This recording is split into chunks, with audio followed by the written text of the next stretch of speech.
আসসালামু আলাইকুম। সুপ্রিয় দর্শক মণ্ডলী, আপনারা জানেন সম্প্রতি বাংলাদেশে কি হচ্ছে। ফরহাদ মজাহার নামের একজন ভণ্ড,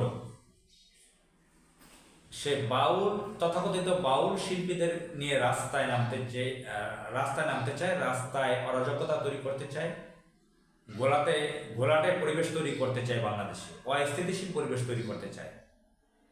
এই ফরহাদ মজার সম্পর্কে আপনারা কি জানেন? আমরা জানি না। মারাত্মক অভিনয়কারী একজন ব্যক্তি। আমরা তার যে চতুরিপাড়া, এগুলো আমরা অনেকে আশ করতে পারিনি। গত বছর আমি তার ইন্টারভিউয়ের জন্য গিয়েছিলাম, একজন সাংবাদিকের সাথে আমিও গিয়েছিলাম তার বাসায় গেস্ট হিসেবে, তার সাথে ছবি তুলেছিলাম। তখনও ভাবিনি যে লোকটা, জানি যে সে ভণ্ড প্রকৃতির, সে ইসলামকে ভালোভাবে বুঝে না, অন্ততপক্ষে এটুকু বুঝিনি যে সে চরম দেশ বিরোধী। তার বিভিন্ন কার্যক্রমে ফুটে উঠছে সে যে চরম দেশ বিরোধী, বাংলাদেশ বিরোধী। আমরা জামাত ইসলামের লোকদের কাছে শুনেছিলাম যে তিনি হয়তো ইসলামের দাওয়াত পেয়েছেন, তাফিমুল কোরআন করেছেন 3 বার, পবিত্র কোরআন অর্থ সহকারে করেছেন, মনে করেছি হয়তো ভালো হয়ে গেছে। কিন্তু তিনি প্রকৃতিবাদ, অবাধ যৌনাচারে বিশ্বাসী। তার স্ত্রী ফরিদা আক্তার মৎস্য উপদেষ্টা, মন্ত্রী পদমর্যাদায়। শুনেছি, জানি না সত্য কিনা, সে তাকে বিয়ে করে না, বিয়ে বহির্ভূতভাবে তার সাথে সংসার, ছেলে মেয়ে। এটা ফটোগ্রাফার শহীদুল হক নাকি রেহনুমা নামের নারীর সাথে এভাবে থাকতেছে বিয়ে বহির্ভূতভাবে। এটা অন্যান্য বিশ্বের বিভিন্ন দেশে আছে, বাংলাদেশের মুসলিম দেশেও বিভিন্ন জায়গায় শোনা যাচ্ছে। তো ফরহাদ মজার সম্পর্কে আপনারা জানেন, সে কবি, চিন্তক, সমাজ তত্ত্ববিদ, কার্ল মার্কস, ডারউইনের অনুসারী সম্ভবত। এবং এর সাথে আমরা সে জেল খেটেছে, সে মাথায় ঝুঁটি রেখেছে, বড় চুল রেখেছে, সাদা লুঙ্গি পরে, পাঞ্জাবি পরে, তার দাড়ি মোছ বড়, একসময় দাড়ি ছিল না। তার গ্রামের বাড়ি সম্ভবত মানিকগঞ্জ হতে পারে বা টাঙ্গাইল হতে পারে, স্পষ্ট মনে পড়ছে না। ঢাকার শ্যামলী এলাকায় তার বাসা। হাসিনার আমলে তার একটা গুমের ঘটনা শুনেছি। এটা ওই যে সালাউদ্দিন আহমদের মতন, এটাও একটা রহস্যজনক ঘটনা, এটাও নাটক মনে হচ্ছে অনেকের কাছে। তো এক ধরনের রহস্যজনক ব্যক্তি, অনেক বিতর্কিত ব্যক্তি। প্রথম দিকে তাকে নিয়ে যখন সামাজিক যোগাযোগ মাধ্যমে আলোচনা, তার পজিটিভই শোনা গেছে বেশি। এখন তো তার বিভিন্ন আকাম কুকাম প্রকাশ হয়ে পড়ছে। কোনো কাজের নারীকে সে তাকে দর্শন করেছিল, বিভিন্ন নারীদের সাথে আকাম কুকাম, এগুলো আমরা বিভিন্ন জায়গায় শুনে থাকি, সত্য কিনা জানি না। তো এই যে বাউল নামে যারা আছে তাদেরকে সে উস্কানি দিচ্ছে। সম্প্রতি একজন বাউল শিল্পী স্বয়ং আল্লাহ তাআলাকে নিয়ে বাজে মন্তব্য করেছে, আমাদের মহান প্রভু মহান আল্লাহ তাআলাকে নিয়ে বাজে মন্তব্য করেছে, কোরআনের আয়াত বিকৃত করে কথা বলেছে, কোরআনের আয়াত নিয়ে তুচ্ছ-তাচ্ছিল্য করেছে, আল্লাহকে তুচ্ছ-তাচ্ছিল্য করেছে। এই ধরনের ঘটনা ঘটিয়েছে একজন বাউল শিল্পী, এই ধৃষ্টতা দেখিয়েছে। এটা নিয়ে যখন সাধারণ মানুষ ক্ষিপ্ত হয়েছে, এখন বাউল সম্ভবত সে গ্রেফতার হয়েছে, এখন এটাকে নিয়ে গোলাটে পরিবেশ তৈরি করতে চায়। সুপ্রিয় দর্শক মন্ডলী, আপনারা জানেন যে এই বাউল টাউল, মাজার টাজার, হাবিজাবি, এসব নিয়ে বাংলাদেশে বহু বছর ভীষণ চলে।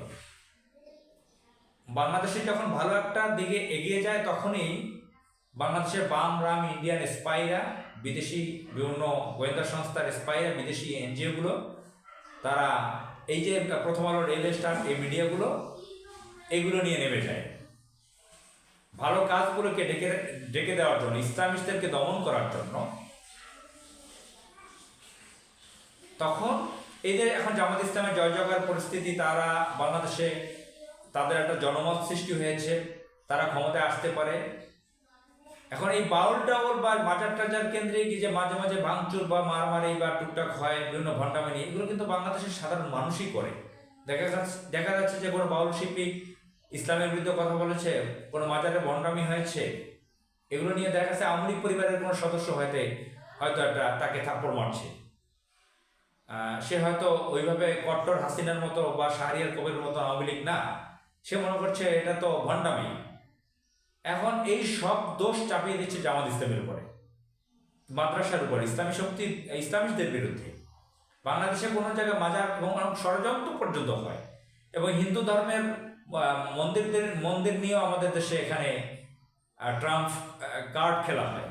এই গেমটা খেলে ভারতীয়রা, ভারতের এজেন্ট আওয়ামী লীগ বহু বছর যাবৎ হিন্দু কার্ড, বৌদ্ধ কার্ড, অমুসলিম কার্ড, হিন্দু বৌদ্ধ মুসলিম ঐক্য পরিষদও আছে। পার্বত্য অঞ্চল নিয়ে গেম খেলা হয়। দেখবেন যে এই যে প্রথম আলো ডেইলি স্টার দিল্লির বিষয় নিয়ে যারা কাজ করে, এই পার্বত্য অঞ্চল নিয়ে, এই উপজাতি নিয়ে, এই মাজার নিয়ে, এই 5 আগস্টের পরে মাজার নিয়ে যে কত কাহিনী হয়েছে। এই যে বাউল শিল্পীরা যারা অবাধ যৌনাচারে বিশ্বাসী, ব্যভিচার এবং অনেক নোংরামি আছে তাদের মতো, এগুলো ডিটেলস একাডেমিক আলোচনা যাচ্ছে না। মাওলানা আহমদুল্লাহ এটা খুব সুন্দরভাবে ব্যাখ্যা দিয়েছেন, অনেক আলেমা বলেছেন। এখন তারা যদি মহান আল্লাহর সাথে, আপনারা জানেন ডেনমার্কে কোরআনের বিরুদ্ধে কথা বলে, আমাদের নবীর বিরুদ্ধে কথা বললে সারা বিশ্বের মানুষ, কোটি কোটি মানুষ রাস্তায় নামে।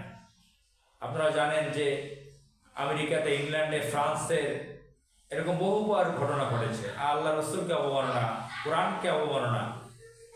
তো সেখানে স্বয়ং আল্লাহ সৃষ্টিকর্তা আমাদেরকে, এই যারা যিনি সৃষ্টি করেছেন মহান আল্লাহ তাআলা, মহান আল্লাহ এই পৃথিবীর সৃষ্টি, সকল মহাজগৎ, সকল কিছু সৃষ্টি করেছেন তিনি।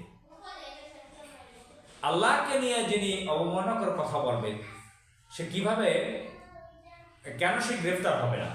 সে তো অবশ্যই বিচারের আওতায় আসবে। আর কেন তার পক্ষে দাঁড়াবে ওই মিডিয়াগুলো, ওই এনজিওগুলো, ওই বিদেশি সংস্থাগুলো? তো বোঝা যাচ্ছে এটা গেমসটা কারা খেলতেছে। বাংলাদেশে ইসলামিস্টদের এখন জয় জয়কার পরিস্থিতি, এটি জয় জয়কার শব্দ হয়তো বা নেতিবাচক হয়ে যেতে পারে। ভালো একটা পরিস্থিতি, ইতিবাচক সাড়া পড়েছে ইসলামীদের পক্ষে। একটি ইসলামিক রাজনৈতিক দল জামাত ইসলামের পক্ষে বাংলাদেশে প্রচুর জনসমর্থন বেড়েছে, রাষ্ট্র ক্ষমতায় এসে যেতে পারে। সামনে নির্বাচন, এই সময়ে তারা এই বাউল টাউল মাজার টাজার দিয়ে একটি ঘোলাটে পরিবেশ তৈরি করতে যাচ্ছে। এদের ষড়যন্ত্রের হাত ভেঙে দিতে হবে, আইনি মাধ্যমে ষড়যন্ত্র রুখে দিতে হবে।